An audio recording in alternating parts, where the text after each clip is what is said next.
दोस्तों आपका free MP study channel पर स्वागत है। इस वीडियो में हम लेकर आ गए हैं जो आपका मॉडल पेपर है कक्षा 12वीं का गणित विषय का। उस मॉडल पेपर को यहाँ पर लेकर आए हैं जिसमें आपके यहाँ पर सभी प्रश्नों के उत्तर भी मिलेंगे आपके लिए, जितने ऑब्जेक्टिव टाइप क्वेश्चन हैं और सभी यहाँ पर जितने प्रश्न इंपॉर्टेंट है वो भी आपके लिए दिखाए जाएंगे। ठीक है, तो वीडियो को लाइक कर देना है और अंत तक ज़रूर देखना है वीडियो के लिए। ठीक है, तो यहाँ पर हम देख रहे हैं कि आपका जो समय दिया जाएगा 3 घंटे रहेगा और साथ में यहाँ पर जो है पूर्णांक है पूरे 80 अंक रहेंगे। देखिए यहाँ पर देख रहे होंगे। तो यहाँ पर सबसे पहले हम निर्देश देख लेते हैं जो कि यहाँ पर दिए गए हैं। ये रहे निर्देश, इनके लिए आप पढ़ लेंगे।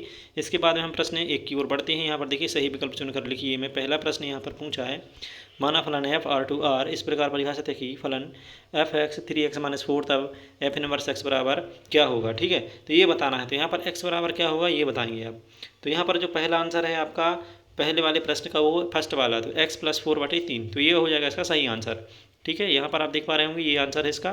तो सभी के आंसर बताते जा रहा हूँ। दूसरे प्रश्न का उत्तर हो जाएगा सी। ठीक है, देखिए ये रहा दूसरे प्रश्न, इसका उत्तर हो जाएगा ये सी। और तीसरे प्रश्न का उत्तर होने वाला है आपका बी। ठीक है, तो ये हो जाएगा तीसरे प्रश्न का बी, π/-π/3। और प्रश्न 4 है, प्रश्न 4 का हो जाएगा आपका ए, ये देख लेना है आपके लिए। तो यहाँ पर देखिए ये हो जाएगा। और इसके बाद में आगे बढ़ते हैं। अगर एक वर्ग अव्यू है तो यहाँ पर देखिए सी उत्तर होगा आपका, ये सी हो जाएगा ना कि ये ए वाला। तो यहाँ पर इसको हम कट कर देते हैं और ये आपका जो सी वाला उत्तर है ये हो जाता है। इसके बाद प्रश्न 5 है, इसमें एक कोटि का व्यतिकोणीय अव्यू है। तो एडजेक्ट ए का मान बताना है आपके लिए। तो ये इसका जो आंसर है वो हो जाता है आपका mod ए। ठीक है, तो ये हो जाएगा आंसर फर्स्ट वाला। ठीक है, फिर आगे बढ़ते हैं। यहाँ पर 5वें वाले का प्रश्न था, 5वें प्रश्न का भी आपका ये हो गया था। इसके बाद में हम आगे बढ़ते हुए देख रहे हैं कि यहाँ पर दिया गया है 6वां प्रश्न। 6वें प्रश्न में क्या पूछा कि 5x का x के सापेक्ष अवकलन गुणांक होगा, तो अवकलन गुणांक क्या होगा ये बताना है आपकी। तो ये हो जाएगा 5x log e5। ठीक है, तो जो फर्स्ट क्वेश्चन था मतलब फर्स्ट विकल्प था यही इसका आंसर है। आगे बढ़ते हैं। यहाँ पर देखिए प्रश्न क्रमांक 2 है जिसमें रिक्त स्थान पूछे गए हैं। तो रिक्त स्थान आपके लिए बताने हैं। तो पहला वाला जो दिया गया है, यदि फंक्शन f(x) ठीक है 1 - cos x है तो f'π/4 का मान खाली स्थान है। तो यहाँ पर आपके लिए बताना है कि क्या मान होगा। तो क्वेश्चन नंबर 2 है, इसका हो जाएगा करणी 2 - 1 करणी 2। तो ये हो जाएगा इसका मान।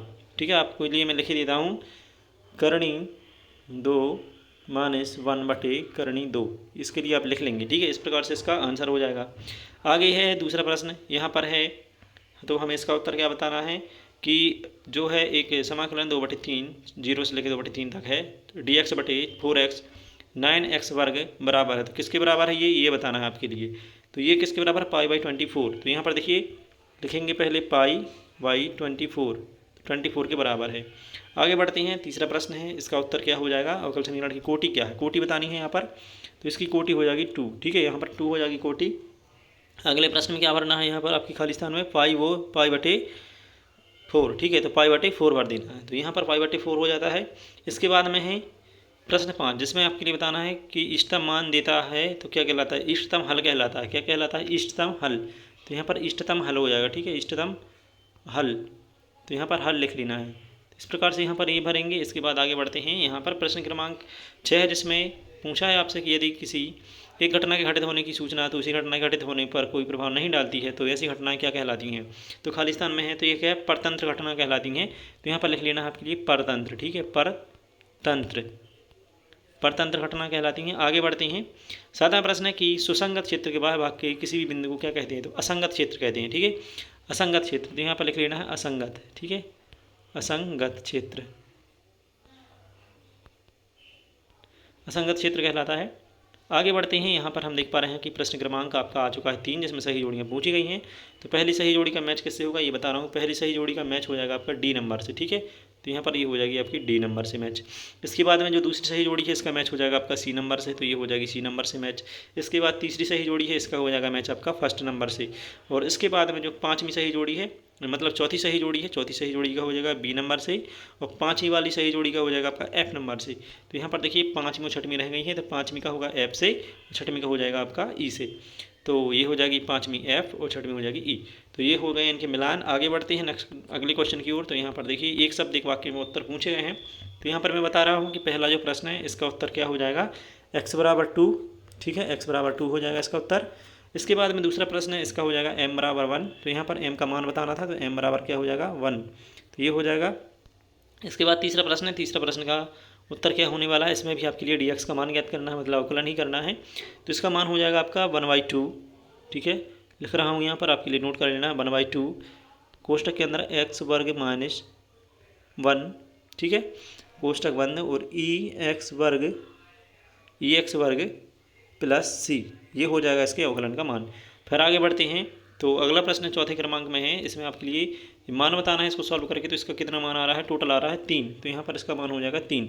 आगे बढ़ते हैं, प्रश्न क्रमांक 5 है, इसमें x का क्या होगा, समतल समीकरण ज्ञात करना है। तो x बराबर क्या हो जाएगा, 0, ठीक है, ये 0 हो जाने वाला है। इसके बाद में है छठवां क्वेश्चन, एक पांचवी का जोड़ा चला जाता है तो प्रत्येक पांचवी पर सम अभाज्य संख्या प्राप्त करने की प्रायिकता क्या है।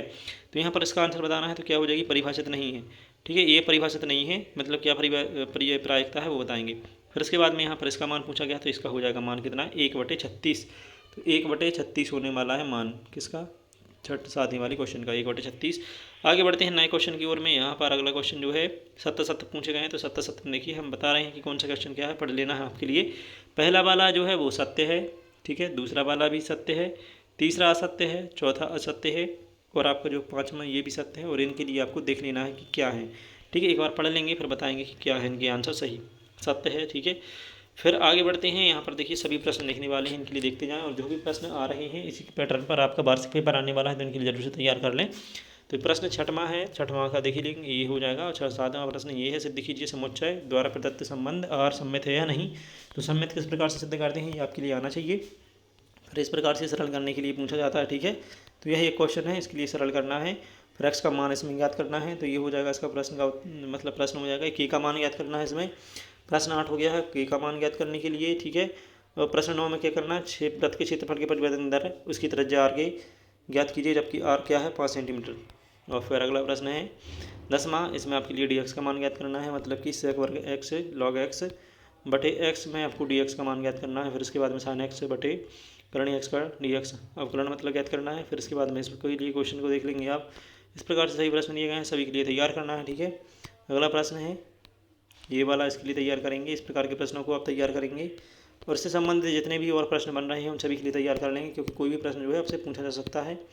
देखिए फिर एक प्रश्न ये रहा और एक प्रश्न ये रहा, इनके लिए तैयार करते जाएँ। इस टाइप के प्रश्न जितने होते हैं, तो जिस लेवल के प्रश्न लिए गए हैं इसी लेवल के आपके लिए और भी 2-3 टाइप के प्रश्नों को तैयार करना है, मतलब कि सॉल्व करके देखना है। आते हैं आपके लिए तो अच्छी बात है, नहीं आते हैं तो एक बार जरूर से इनके लिए देख लें और तैयार कर लें अपने हिसाब से, क्योंकि जो क्वेश्चन दिए गए हैं वो ज़रूरी नहीं कि यही रिपीट हों। इनमें से कोई भी क्वेश्चन जो है आपका आ सकता है, और कई क्वेश्चन के आधार पर आपकी प्रश्न बन सकते हैं। जैसे कि कोई प्रश्न दिया गया है, ठीक है, जैसे कि यहाँ पर देखिए ये जो है सॉल्व करने को पूछा गया है। इसमें ये 16वां क्वेश्चन, 10 वर्ग minus 2x plus 10 inverse 3x बराबर π/4। तो यहाँ पर π/4 होने की बजाय हो सकता है π/2 हो, फिर इनको हल करने को पूछा गया हो।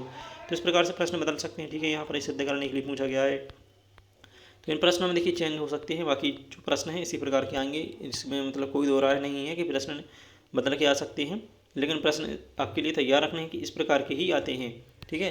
जैसे कि मान के चलिए किसी चैप्टर से आपका 4 नंबर वाला क्वेश्चन लिया गया है, तो आपके लिए 4 नंबर वाले और भी जितने क्वेश्चन बनते हैं वो तैयार कर लेने हैं, क्योंकि ब्लूप्रिंट के आधार पर क्या होता है कि मान के चलिए किसी चैप्टर से 2 नंबर का एक प्रश्न आने वाला है और 1 नंबर का एक प्रश्न आने वाला है, तो उसमें उसी प्रकार की आपकी तैयारी करनी होती है, ठीक है। तो 2 नंबर वाले प्रश्नों को देख लें और 4 नंबर वाले प्रश्नों को देख लें। इस प्रकार से आपके लिए क्या है, एक सहायता मिल जाती है कि हाँ इस चैप्टर से जो है कितने नंबर के प्रश्न आने वाले हैं और कितने कितने टफ आने वाले हैं, मतलब कितने के बीच में, ठीक है। तो इस प्रकार से ये आपका जो है प्रश्न पेपर हो चुका है। यहाँ पर लास्ट प्रश्न आपका है 23वां, ठीक है। तो ये 23वां प्रश्न है, आपके लिए देख लेना है। ये रहा 23वां प्रश्न, इसमें अवकल समीकरण को ज्ञात करना था, इसका व्यापक हल ज्ञात करना था, ठीक है। ये दिया गया है व्यापक हल ज्ञात करने के लिए कि अवकल समीकरण x वर्ग माइनस y वर्ग d x plus 2xy into d y बराबर 0 का व्यापक हल ज्ञात कीजिए, ठीक है। और इसी के अथवा में दिया गया है अवकल समीकरण में इसको हल करना। अवकल समीकरण 10 inverse y minus x d y plus 1 plus x वर्ग इंटू डी एक्स बराबर 0 को हल कीजिए। तो इन दो में से किसी एक को आपके लिए हल करना है। अथवा वाले प्रश्न में से क्या करते हैं आप, अगर आपसे पहला वाला प्रश्न बनता है तो अच्छी बात है, वरना आपके लिए अथवा वाला करना होता है। तो कोई एक ही आप करेंगे, आपके लिए जो है नंबर पूरे पूरे मिलते हैं, चाहे आप पहला वाला प्रश्न करें या फिर मतलब अथवा वाला करें। तो मैं समझता हूँ कि आपके लिए जो है पैटर्न समझ में आया होगा कि किस प्रकार से जो है आपका पेपर आने वाला है। मॉडल पेपर के आधार पर ही आपके जो है पेपर बनते हैं। तो आपको क्या करना है, ये सभी प्रश्न तैयार कर लेने हैं और साथ में इससे संबंधित जितने और भी प्रश्न हैं उनके लिए भी तैयार रखना है। और इस तरह की हेल्प मैं आपके लिए प्रोवाइड कराता रहता हूं। तो आपको क्या करना है, चैनल को सब्सक्राइब कर लेना है और साथ में टेलीग्राम चैनल को ज्वाइन कर लेना है, वहां पर PDF मिल जाएगी, ठीक है।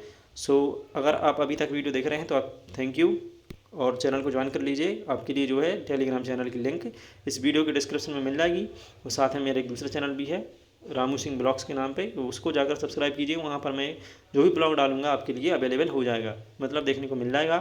तो इस तरह से ये जो है आपके लिए वीडियो हेल्पफुल रही होगी, और अभी तक आप देख रहे हैं तो thank you so much, bye.